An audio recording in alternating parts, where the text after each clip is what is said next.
Guys finally ಇಂಡಿಯಾದವರು ಸೆಮಿಫೈನಲ್ಗೆ West Indies ನವ್ರ ಕಡೆಯಿಂದ ticket ನ ಪಡ್ಕೊಂಡಿರೋದಲ್ಲ ಕಿತ್ಕೊಂಡಿದ್ದಾರೆ ಅಂತ ಹೇಳ್ಬೋದು. ಏನ್ ನಮ್ಗೆ 2016 ಅಪ್ಸೆಟ್ ಮಾಡಿದ್ರು ಸೆಮಿಫೈನಲ್ ಅಲ್ಲಿ ವೆಸ್ಟ್ ಇಂಡೀಸ್ ಅವರು ಇಂಡಿಯಾಸ್ ಸೋಲ್ಸ್ಬಿಟ್ಟು ಫೈನಲ್ಗೆ ಹೋಗಿದ್ರು. ಆ ಒಂದ್ ಸೇಟ್ ನ ಇವತ್ತು ಬಡ್ಡಿ ಸಮೇತ ತಿರುಗಿಸಿ ಕೊಟ್ಟಿದ್ದಾರೆ ನಮ್ ಇಂಡಿಯಾದವರು ಅಂತಾನೆ ಹೇಳ್ಬೋದು. ಹೌದು ಗೈಸ್, ಇವತ್ತು ನಮ್ ಚೇಟಯಿಂದ ಒಂದ್ ಒಳ್ಳೆ ಆಟ ಬಂದಿದೆ ಅಂತಾನೆ ಹೇಳ್ಬೋದು ಗೈಸ್. ಯಾವ ತರ ಒಂದ್ ಇನ್ನಿಂಗ್ಸ್ ನ ಬಿಲ್ಡ್ ಮಾಡಿದ್ರು ಅಂದ್ರೆ ಸಂಜು ಸ್ಯಾಮ್ಸನ್ ಅವರು ಏನ್ ನಮ್ ಕಳೆದ ಒಂದ್ ಸುಮಾರು ಮ್ಯಾಚಸ್ ಅದನ್ನ ಫಾಲ್ ಡೌನ್ ಆಗ್ತಾ ಇದ್ರು ಅವೆಲ್ಲ ಮರ್ಸ್ಬಿಟ್ಟು ಇವತ್ತು ಬೇಕಾಗಿರೋ ಅಂತ ಟೈಮ್ ಅಲ್ಲಿ ಮೈನ್ ಮ್ಯಾಚ್ ಅಲ್ಲಿ ಒಂದು ಒಳ್ಳೆ ಗುಡ್ ಪರ್ಫಾರ್ಮೆನ್ಸ್ ಮಾಡಿದ್ದಾರೆ ನಮ್ ಸಂಜು ಸ್ಯಾಮ್ಸನ್ ಅಂತಾನೆ ಹೇಳ್ಬೋದು ಗೈಸ್. ಕ್ರೇಜಿ ಆಗಿತ್ತು. ಎಲ್ಲೋ ಒಂದ್ ಕಡೆ ಇಂಡಿಯಾದವ್ರದ್ದು ಫೀಲ್ಡಿಂಗ್ ಬಗ್ಗೆ ಮಾತಾಡೋದಿದೆ ಗೈಸ್, ಆಮೇಲೆ ಮಾತಾಡೋಣ. ಫಸ್ಟ್ ಇಂಡಿಯಾದವರು ಸೆಮಿಫೈನಲ್ ಗೆ ಟಿಕೆಟ್ ನ ತಗೊಂಡಿದ್ದಾರೆ, ಸೆಮಿಫೈನಲ್ ಆಡ್ತಿದ್ದಾರೆ ಇಂಗ್ಲೆಂಡ್ ವಿರುದ್ಧ ಗೈಸ್. ನನ್ಗಂತೂ ಇದು ಸಿಕ್ಕಾಪಟ್ಟೆ ಖುಷಿ ಆಗಿದೆ ಅಂತಾನೆ ಹೇಳ್ಬೋದು. ಕೆಲವೊಂದು ಪಾಕಿಸ್ತಾನಿ ಪ್ಲೇಯರ್ಗಳು ತಗಡ್ರಪ್ಪ ಮುಟ್ ನೋಡ್ಕೊಂಡ್ ಕೊಟ್ಟಿದ್ದಾರೆ ನಮ್ ಇಂಡಿಯಾದವ್ರು. ಇವಾಗ ಮಾತಾಡ್ರೆ ಯಾವನ ಮಾತಾಡ್ತೀರಾ, ಸೆಮಿಫೈನಲ್ ಗೆ ಹೋಗಲ್ಲ, ಈ ವೆಸ್ಟ್ ಇಂಡೀಸ್ ವಿರುದ್ಧ ಸೋತ್ಬಿಟ್ಟು ಸೂಪರ್ 18 ಹೊರಗಡೆ ಬಿದ್ದೋತಾರೆ ಅಂತ ಏನು ಪಾಕಿಸ್ತಾನದವರು ಬೇಜಾನ್ ಕಮೆಂಟ್ ಮಾಡ್ತಿದ್ರು. ಇವಾಗ ನಮ್ ಇಂಡಿಯಾದವ್ರು ಈ ಗೆಲುವಿನ ಮುಖಾಂತರ ಸರಿಯಾಗಿ ಮುಟ್ಟಿ ನೋಡ್ಕೊಳ್ಳೋ ತರನೇ ನಮ್ ಇಂಡಿಯಾದವ್ರು ಕೊಟ್ಟಿದ್ದಾರೆ ಅಂತಾನೆ ಹೇಳ್ಬೋದು ಗೈಸ್. ಕ್ರೇಜಿ ಆಗಿತ್ತು ಗೈಸ್. ಈ ತರ ಇರ್ಬೇಕು ಗುರು ಮ್ಯಾಚ್ ನೋಡೋದಕ್ಕೆ. ಸುಮ್ನೆ ಒನ್ ಸೈಡೆಡ್ ಆಗಿದ್ರೆ ಆ ಒಂದ್ ಮ್ಯಾಚ್ ಗೆ ಕಳೆನೇ ಇರೋದಿಲ್ಲ. ಈ ತರ ಇರ್ಬೇಕು, ಫೈಟ್ ಕೊಟ್ರೆ ಈ ತರ ಟಕ್ಕರ್ ಕೊಡ್ಬೇಕು. ವೆಸ್ಟ್ ಇಂಡೀಸ್ ಅವ್ರು ಮಾತ್ರ ಕ್ರೇಜಿ ಅಂತಾನೆ ಹೇಳ್ಬೋದು ಗೈಸ್. ಹೆಂಗಿದ್ರು ಗುರು ಸ್ಟಾರ್ಟಿಂಗ್ ಅಲ್ಲಿ ಅಪ್ಪ ಅವ್ರು ಆಡ್ತಿರೋದ್ ನೋಡ್ತಾ ಇದ್ರೆ ಪಕ್ಕ ಇವತ್ತೇನೋ ಮಾಡ್ತಾರಲ್ಲಪ್ಪ ವೆಸ್ಟ್ ಇಂಡೀಸ್ ಅಂತ ನಾನು ಅನ್ಕೊಂಡಿದ್ದೆ ಗೈಸ್. ಆದ್ರೆ ನಮ್ ಇಂಡಿಯಾದವ್ರು ಅದಕ್ಕೆಲ್ಲ ಅವಕಾಶನೇ ಕೊಡ್ಲಿಲ್ಲ. ಹೌದು, ನಮ್ ಇಂಡಿಯಾದು ಸುಮಾರು ಕ್ಯಾಚಸ್ ಗಳನ್ನ ಡ್ರಾಪ್ ಮಾಡಿದೆ, ಇಲ್ಲ ಅಂತ ಹೇಳ್ತಾ ಇಲ್ಲ. ಆದ್ರೆ ಈ ಪ್ರೆಜರ್ ಅನ್ನೋದು ಇರುತ್ತಲ್ವಾ. ಇಂಡಿಯಾದಲ್ಲಿ ಆಲ್ಮೋಸ್ಟ್ ಅಭಿಷೇಕ್ ಶರ್ಮಾ ಆಗಿರ್ಲಿ, ಇಶಾನ್ ಕಿಶನ್ ಆಗಿರ್ಲಿ, ತಿಲಕ್ ವರ್ಮಾ ಆಗಿರ್ಲಿ ಕ್ಯಾಚಸ್ ಗಳನ್ನ ಡ್ರಾಪ್ ಮಾಡಿದ್ದಾರೆ. ಸ್ವಲ್ಪ ಎಕ್ಸ್ಪೀರಿಯನ್ಸ್ ಕಡಿಮೆ ಇರೋದ್ರಿಂದ ಸ್ವಲ್ಪ ಕ್ರೂಷಿಯಲ್ ಟೈಮ್ ಗಳಲ್ಲಿ ಈ ತರ ಒಂದು ಪ್ರೆಷರ್ ನ ತಗೊಂಡು ಅದನ್ನ ಕನ್ವರ್ಟ್ ಮಾಡಕ್ ಆಗ್ತಾ ಇಲ್ಲ ಅವ್ರ ಕೈಲಿ. ಇದರಿಂದ ಏನ್ ಅಷ್ಟೊಂದು ವರಿ ಮಾಡ್ಕೋಬೇಕಾಗಿರೋ ಅಂತ ಏನ್ ಪರಿಸ್ಥಿತಿ ಇಲ್ಲ ಗೈಸ್. ಇಂಡಿಯಾದವರು ಫೈನಲಿ ಸೆಮಿಫೈನಲ್ ಗೆ ವೆಸ್ಟ್ ಇಂಡೀಸ್ ವಿರುದ್ಧ ಭರ್ಜರಿ ಗೆದ್ದು ಸೆಮಿಫೈನಲ್ ಗೆ ಟಿಕೆಟ್ ತಗೊಂಡಿದ್ದಾರೆ ಅಂತಾನೆ ಹೇಳ್ಬೋದು ಗೈಸ್.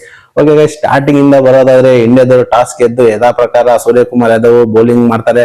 ಆದ್ರೆ ಬೌಲಿಂಗ್ ಅಲ್ಲಿ ಎಡವಿದ್ದು ಇಂಡಿಯಾದವ್ರು ಅಂತಾನೆ ಹೇಳ್ಬೋದು ಗೈಸ್. ಯಪ್ಪ ಗೈಸ್, ಇಂಡಿಯಾದವರು ಕಿತ್ತಿರೋದೇ ಬರೀ 4 ವಿಕೆಟ್, 195 ಹೊಡ್ಸ್ಕೊಂತಾರೆ ಅಂದ್ರೆ ಬಿಡಿ, ಅದೆಲ್ಲ ನಮ್ಗೆ ಬೇಕಾಗಿಲ್ಲ ಗೈಸ್. ಒಟ್ಟ ಇಂಡಿಯಾ ಗೆದ್ದಿದ್ದಾರೆ. ಈ ಫಸ್ಟ್ ಇನ್ನಿಂಗ್ಸ್ ಬಗ್ಗೆ ಮಾತಾಡೋದಾದ್ರೆ ಜೇಸನ್ ವಾರ್ಡರ್ ಮತ್ತೆ ಪೋವೆಲ್ ಅವರು ಯಾವ ತರ ಒಂದು ಫಿನಿಶಿಂಗ್ ಮಾಡ್ಕೊಡ್ತಾರೆ ಅಂದ್ರೆ ಸಖತ್ತಾಗಿ ಒಂದು ಫಿನಿಶಿಂಗ್ ಮಾಡ್ಕೊಡ್ತಾರೆ. ಎಕ್ಸ್ಪೀರಿಯನ್ಸ್ ಇರೋದೇ ಗೈಸ್ ಇವ್ರಿಬ್ರಿಗೆ, ಪೋವೆಲ್ಗೂ ಮತ್ತೆ ಜೇಸನ್ ವಾರ್ಡರ್ಗೆ ಇಬ್ರು ಎಕ್ಸ್ಪೀರಿಯನ್ಸ್ ಇರೋದ್ರಿಂದ ಈ ಒಂದು ತಂಡನ ಇಲ್ಲಿವರೆಗೂ ತಗೊಂಬಂದ್ ಕೊಟ್ಟಿದ್ದಾರೆ. ಸೂಪರ್ 8 ಅಂದ್ರೆ ಇಂಡಿಯಾಗೆ ಟಕ್ಕರ್ ಕೊಡುವಂತ ಟೀಮೇ ಆಗಿತ್ತು ಅಂತಾನೆ ನನ್ನ ಪ್ರಕಾರ. ಹೆಟ್ಮಯರ್ ಗೈಸ್, ಯಪ್ಪ ವಯ್ಯ ಏನ್ ಗುರು, ಈ 12 ಬಾಲ್ಗೆ 27 ರನ್ ನೋಡಿತಾರೆ. ಅವೈನ್ ವಿಕೆಟ್ ಏನಂದ್ರೆ ಜಸ್ಪ್ರೀತ್ ಬೂಮ್ರಾ ಬಂದು ತೆಗೆದಿರಲಿಲ್ಲ ಅಂದಿದ್ರೆ ಪಕ್ಕ ಒಂದು 230-240 ಟಾರ್ಗೆಟ್ ಕೊಟ್ಟಿರೋರು. ಇಂಡಿಯಾಗೆ ಎಲ್ಲ ಒಂದ್ ಕಡೆ ಸ್ವಲ್ಪ ಹೆವಿ ಒಂದು ಟಾರ್ಗೆಟ್ ಆಗಿರೋದಂತ ಅನ್ಸುತ್ತೆ. ಇವಾಗ ಸೆಕೆಂಡ್ ಇನ್ನಿಂಗ್ಸ್ ಬರೋದ್ರ ಗೈಸ್, ಈ ಏನ್ 195 ರನ್ ಟಾರ್ಗೆಟ್ ಕೊಟ್ಟಿದ್ದಾರೆ ವೆಸ್ಟ್ ಇಂಡೀಸ್ ಅವರು. Highest ever T20 world cup ಅಲ್ಲಿ ಇಂಡಿಯಾದವರು ಮಾತ್ರ ಹೇಳ್ತಾ ಇದ್ದಾರೆ ಗೈಸ್. ಒಂಥರ ದಾಖಲೆ ಬರ್ದಿದ್ದಾರೆ ಅಂತಾನೆ ಹೇಳ್ಬೋದು. ಯಾವುದೇ ಒಂದು ವರ್ಲ್ಡ್ ಕಪ್ ಅಲ್ಲಿ ತಗೊಳ್ಳಿ ಗೈಸ್, ಇಂಡಿಯಾದವರು T20 ವರ್ಲ್ಡ್ ಕಪ್ ಅಲ್ಲಿ ಯಾವುದೇ ಒಂದು ಸೀಸನ್ ತಗೊಳ್ಳಿ ಈ ಒಂದು 195 ಎಲ್ಲೂ ಚೇಸ್ ಮಾಡಿರ್ಲಿಲ್ಲ. ಆದ್ರೆ ಇವತ್ತಿನ ಮೈನ್ ಬೇಕಾಗಿರೋಂತ ಮ್ಯಾಚ್ ಅಲ್ಲಿ ಈ ಒಂದು ರನ್ ಚೇಸ್ ಮಾಡಿ ಸೆಮಿಫೈನಲ್ ಗೆ ಟಿಕೆಟ್ ನ ತಗೊಂಡಿದ್ದಾರೆ ಅಂತಾನೆ ಹೇಳ್ಬೋದು ಗೈಸ್.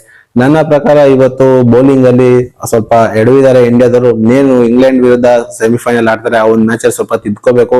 ಎಲ್ಲರೂ ಎಕ್ಸ್ಪೆನ್ಸಿವ್ ಆಗ್ಬಿಟ್ಟಿದ್ದಾರೆ ಗೈಸ್. ಬೂಮ್ರಾ ಇಂದ ಹಿಡಿದು ಬೂಮ್ರಾ ವಿಕೆಟ್ ತೆಗೆದಿದ್ದಾರೆ, ಇಲ್ಲ ಅಂತ ಹೇಳ್ತಾರೆ. 2 ವಿಕೆಟ್ ತೆಗೆದು ಸ್ವಲ್ಪ ರನ್ಗೆ ಕಡಿವಾಣ ಹಾಕೊಟ್ರು, ಇಲ್ಲ ಅಂತ ಹೇಳ್ತಾ ಇಲ್ಲ. ಆದ್ರೆ ವರುಣ್ ಚಕ್ರವರ್ತಿ, ಹಾರ್ದಿಕ್ ಪಾಂಡ್ಯ, ಅಕ್ಷರ್ ಪಟೇಲ್, ಹರ್ಷದೀಪ್ ಸಿಂಗ್ ಮತ್ತೆ ಬೂಮ್ರಾ ಎಲ್ಲರೂ ಎಕ್ಸ್ಪೆನ್ಸಿವ್ ಆಗ್ಬಿಟ್ರು.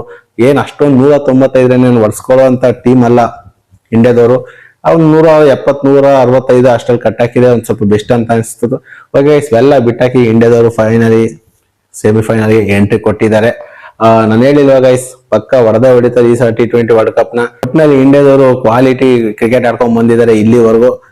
ಈ ಒಂದು 2026 T20 ವರ್ಲ್ಡ್ ಕಪ್ ನ ಗೆದ್ದು ಕಂಟಿನ್ಯೂಸ್ ಆಗಿ 2ನೇ ಸಲ ಅಂದ್ರೆ ವರ್ಲ್ಡ್ ಕಪ್ ಟ್ರೋಫಿ ಗೆಲ್ಲೋ ತರ ಆಗ್ಲಿ ಅಂತ ಆಶಿಸ್ತಾ ಪಾಕಿಸ್ತಾನದವ್ರಿಗೆ ಇವತ್ತಿನ ಮ್ಯಾಚ್ ಎಲ್ಲೆಲ್ಲಿ ಉರಿ ಇಟ್ಕೊಂಡಿದ್ದಾರೆ ನನ್ಗಂತೂ ಗೊತ್ತಿಲ್ಲ ಗೈಸ್. ಓಕೆ ಗೈಸ್, ಇವತ್ತಿನ ಅಪ್ಡೇಟ್ ಈ ತರ ಇತ್ತು. ಮುಂದಿನ ವಿಡಿಯೋದಲ್ಲಿ ಸಿಗ್ತೀನಿ. ಅಲ್ಲಿವರೆಗೂ ಬಾಯ್.